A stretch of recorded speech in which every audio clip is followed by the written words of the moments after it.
mentir sur beaucoup de choses. justement Voilà. moo doon tax Donc, ma ne léegi les nag, chiffres exacts ñoom dëkk bi quoi. dëkk bi nag benn problème la am. Ouais. c'est que dëkk bi xam-xam ñoru leen. kon dañuy dem jéem a xool borom ndamb bi mu li sa xaaree ne comme ça nga xam ñaata chiffre exact bi. ok très rapidement parce que temps bi mu ngi dem alors ñu daal di ñëw ci wàllum tête cachée bi ak le passage du premier ministre à l'Assemblée nationale gis nañu li nga xam ne moom moo di question d'actualité bi ñu doon amal vendredi passé le 28 novembre foofu ci Assemblée nationale le premier ministre ñëw na posé nañ ko ay questions répondre na en même temps aussi gis nañu tamit opposition bi ñoom daal di wax carrément que ni duñu teew lii joxe seen ay raisons alors ci question d'actualité boobu rek très rapidement ñu dugg ci li nga xam si ni moom moo di tête cachée bi Saliou lan ngay indi comme réponse parce que nan nga jàngatee loolu est-ce que liñ doon xaar am nañ ko foofu noonu ak itam ñi nga xam ne si ni tey ñoo fa waroon teg côté opposition bi te teewuñu fa nan nga gisee loolu. Bon, déjà, je te réponds sur la partie de l'opposition. Gis nga Cheikh Omar. dangay fàttaliku les briseurs de grève. oui. oui. xam nga les briseurs de grève. si mais maanaam dañuy décider ñu ñëpp ñu dem grève yi. moom mu rocceeku bàyyi leen ba ngeen dem grève moom mu rocceeku naan dem liggéeyi. temps primaire la ciy gën a bëri. waaw temps primaire. Oui. ñooñu ce sont des lan ce sont des traites. Ñooñu sont des héros. mais joxe nañ seen Non, ce sont des traites ou c'est des héros. Des traîtres. waaw c'est très très bien. Ce qui s'est passé à l'Assemblée, les briseurs de qui donc comment ñi boycotté. du boycott ñi nga xam ne ils sont partis là-bas mais le fait dit que parce que si l'opposition n'était pas partie ça aurait eu un tollé beaucoup plus grand que ensemble ce qui s'est passé te Pape Djibi il est parti pour faire de la récupération waaw Pape Djibi il y a certaines choses yi nga xam ne mais moom fu mu tourné jooy mu bëgg ni ay yambar la déet jooy yi kat bëri na. waaye fu jooy yi bëri Non, na Pape- Birame Souleye jooy na seen meeting ba. kan si Birame Souleye. Birame Souleye ñaata la yoon la jooy ah déet mais Birame Pape bi Non. ñaata yoon la ci. Pape Djibi yow est-ce que doo ay 54 fois nga naan yow fu mu tourné jooy man benn naa ko sax ba ne il faut ñu wut mu am kenn ki nga xam ne ku nekk ci ginnaaw il faut mu yor ay paquetu mouchoir nga xam sax su commencé kii waxee rek nga jox ko mouchoir pas son temps pleurer Pape Djibi moom en matière de crédibilité. mais question yi mu posé nag moom wax dëgg yàlla ban question la posé. mais question yi mu posé tamit wax dëgg ban question la mais ñëw na ci inondation bi. waaw mooy 7 milliards yi ñu wax fee ne. supposition mais ñoom lan moo tax ba léegi c'est que y a des choses yi nga xam ne c'est pas constant tu vois des députés qui passent leur temps à dénoncer et qui ne demandent jamais l'ouverture d'une commission parlementaire. Une commission parlementaire yi abi coow bi ak fii am yëpp y a jamais de commission parlementaire dans ce pays là. ba léegi nii rek croiser les bras rek. ah pourtant récemment man du ñu invité un élément de Pape Djibril Fall ñu ne ñoom mu daje fii ak beneen élément parce que dafa ni dugal nañu plusieurs fois mais lépp dañ koy rejeter duñ leen faale. Pape Djibril su ko dugaloon. je ne sais pas ndax dugal na ko wala dugal moom de moo ko wax mais man moom su ko waxuma dugaloon mooy njëkk a def conférence de presse. ah déet waaye kii taxaw moom bokk ci ñoom moom moo wax ma Pape dégg. Djibril ñëpp man xam nañ ko weddiwuma du loolu. nëbb de. voilà mais question yi ñu ko posé tamit Saliou wax dëgg yàlla luñ ko mën a bañal nangul ko ni parce que nee nañu 7 milliards et quelques yi ñu dugal Touba ci inondation bi ba léegi amul dara lu ci leer. ñëw na aussi balaa waa ñu wax les Bakel 7 milliards de Touba. Ouais. mais nañu wax la situation catastrophique de la région de Diourbel.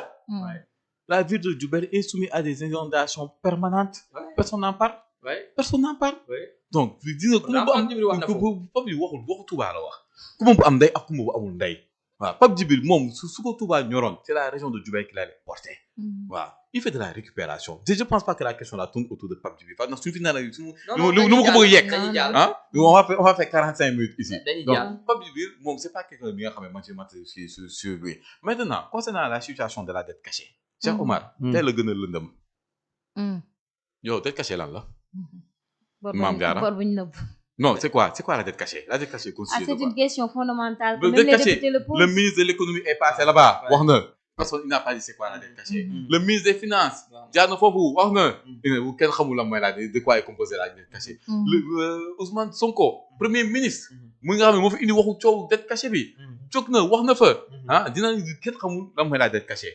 dem na moom sax boo ko rek non la dette am na kenn je sais plus si le ministre de finance je pense bu nee ni que dette bi état bi xamoon nañ ko te ñoo ngi koy fay ñoo ko doon fay avant te ñoo ngi koy fay Sonko ci la jógee ne non dette cachée c'est quelque chose bi nga xam ne c'est cassé à l'Assemblée nationale et au peuple. ministre de l'économie moom tamit nee na n'a pas sa place voilà am nekkul loo xam si ni waroon nañ ko fi mën a Le problème waxtaanee. mooy dans une économie une dette cachée ne peut pas exister encore une fois. Comment ça? waaw moom daal moom keroog on a pas yëfu journaliste la. ah déet mais dañuy expliquer lu tax loolu. Dans une économie. Ouais. Avec un système bancaire et une banque centrale dette cachée mënul am. parce que une dette cachée mooy li ngay nëbb. La banque centrale si elle est au courant de tes emprunts loolu donc c'est une dette cachée. léegi mën naa am lu ma laaj. parce que ñoom man récemment am naa fi benn économiste. léegi lu ma expliquer mu ne. dette bi nan lañ ko caché c'est-à-dire état du Sénégal moom au lieu que mu dem jël lépp directement dafa am ay entreprises yoo xam ne si ñoom la jaaree daal di dem lépp loo xam si ni jëmewu ko fa mu waroon dem. man du ma économiste ni ma mën la fi waxu dette contingente mooy la dette au niveau des entreprises de l'État. Mais la Sénélec, elle n'avait pas fait ici un emprunt ou bien je sais plus pour augmenter sa capacité de production. Hein, non, ça va pas pour changer ces turbines qui tournent au fuel pour les mettre au gaz. Def ko fi. Hein? Ça devenu qui pour emprunt pour je pense pour augmenter sa capacité de production.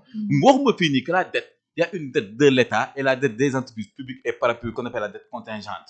Et que loolu ndax est-ce qu'ils ont changé ba léegi nanguñu tontu ndax dañoo changé méthode de calcul bi wala changé wuñu méthode de calcul. Même Tafsir Toye wax na ci loolu. waaw méthode de calcul bi voilà méthode de calcul te ñoom ñëpp ils te citent tous rapport Mazars. Comme on lit ma rapport Mazars bi mais quel est le rapport Mazars. Rapport Mazars lan moo ci nekk ba bëgguñu ko génne dinaa ni non les clauses d'un contrat ñoom dañuy yaakaar ni que Sénégalais jànguñu. Cause de contrat bi nga xam ne sur les fonds publics yi nga xam ne ça crée un tollé ba jubbu ni dans un programme d'ajustement. Le rapport ñu jot ko caché ko la dette cachée personne ne sait de quoi est constituée cette dette cachée Cheikh Omar ak Mame Diarra. Dette cachée bi kenn xamul lan la. Est-ce qu'ils ont changé les méthodes de calcul? Moi je dirais que oui. Ils ont pris la dette de l'État et la dette contingente ce qui a fait grimper les taux. Donc il y a certaines choses yi nga xam ne il faut dire et avancer ci kii boobu dégg nañ tamit. Le compte des 1000 milliards. Mais au départ, on nous avait dit que c'est une personne. Mais le compte cap là. Transaction avec ce compte 1300 milliards. Le problème, moi, c'est pas l'argent. Est-ce que c'était normal ou ce n'était pas normal? Parce que Macky Sall, ci ay ñombe ay toj la nekkoon. Loolu moom kenn du ko weddil.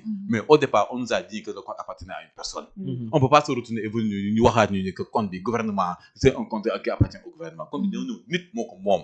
waaw am na ñoo xam ne seen compte. 1000 lu ëpp 1000 milliards moo ngi foofu. fekk na fa lu ëpp 1000 milliards waxuma lu ëpp 1000 milliards moo ngi foofu. Les vidéos sont là. Donc léegi nag mënuñu taxaw bëgguñu gëmloo ne que nit la.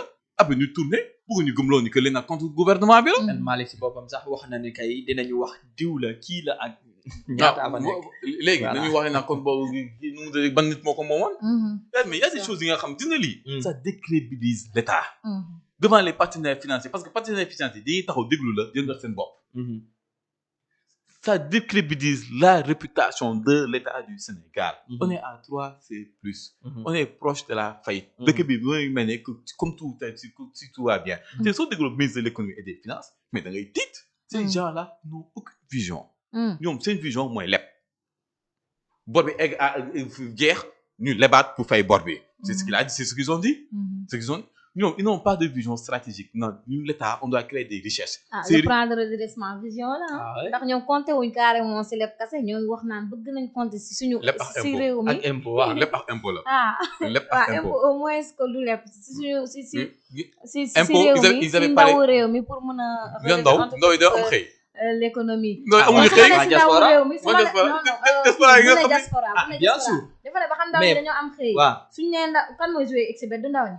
si léegi exhibit boobu maa ngi dégg ku naan ne 1% ñu war a dañ ko war a 10% vu que ñoom ñoo jëlaat seen xaalis di ko kii. ndaw yi au moins dinañ fa suturé dara amuñu xëy waaye ñuy joué exhibit. moom jaay defal naa one is bet ah c'est des petites sommes que tu mets.